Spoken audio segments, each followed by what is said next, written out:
উন্নত চিকিৎসার জন্য বিএনপির চেয়ারপারসন বেগম খালেদা জিয়াকে লন্ডন নেওয়ার তারিখ আবারও পেছানো হয়েছে। এয়ার অ্যাম্বুলেন্স আসতে দেরি হওয়া এবং খালেদা জিয়ার শারীরিক অবস্থা দুই কারণেই সাবেক প্রধানমন্ত্রীর লন্ডন যাত্রা তৃতীয়বারের মতো পেছানো হয়েছে। বিএনপির একজন চিকিৎসক বলেন, ম্যাডামের শারীরিক অবস্থা গত কয়েকদিন একই জায়গাতে আছে। এয়ার অ্যাম্বুলেন্স দেরিতে আসার পাশাপাশি ম্যাডামের শারীরিক অবস্থা ফ্লাই করার জন্য কতটা উপযুক্ত সেটাও বিবেচনায় নিতে হচ্ছে। বিএনপির একটি সূত্রে জানা গেছে, খালেদা জিয়াকে উন্নত চিকিৎসার জন্য লন্ডনে নিতে কাতারের ব্যবস্থাপনায় নতুন করে যে এয়ার অ্যাম্বুলেন্স সেটি ৬ ডিসেম্বর ঢাকায় অবতরণের কথা থাকলেও পরের সময়সূচি পুনর্নির্ধারণ করে ৯ ডিসেম্বর করা হয়েছে। সেটি ঢাকা থেকে ১০ ডিসেম্বর ছেড়ে যাওয়ার প্রাথমিক সময়সূচি নির্ধারণ করা হয়েছে।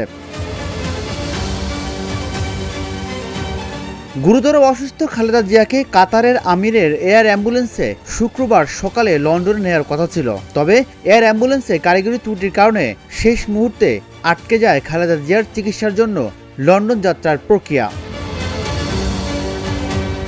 এরপর বিএনপির পক্ষ থেকে জানানো হয়, সবকিছু ঠিক থাকলে বিশেষ এয়ার অ্যাম্বুলেন্সটি শনিবার ঢাকায় পৌঁছতে পারে। এরপর শরীর সাপোর্ট করলে রোববার ফ্লাই করবেন খালেদা জিয়া। বিএনপির মহাসচিব মির্জা ফখরুল ইসলাম আলমগীর শুক্রবার বলেছিলেন, বিমান কখন ছাড়বে তা নির্ভর করছে খালেদা জিয়ার শারীরিক অবস্থার উপর। গত ২৩ নভেম্বর স্বাস্থ্য পরীক্ষার জন্য হাসপাতালে যাওয়ার পর ওই দিন থেকেই ঢাকার এভারকেয়ার হাসপাতালে ভর্তি রয়েছেন খালেদা জিয়া। ২৭ নভেম্বর তার অবস্থা সংকটাপন্ন হলে ক্রিটিক্যাল কেয়ার ইউনিটে নিয়ে নিবিড় চিকিৎসা দিচ্ছেন মেডিকেল বোর্ড।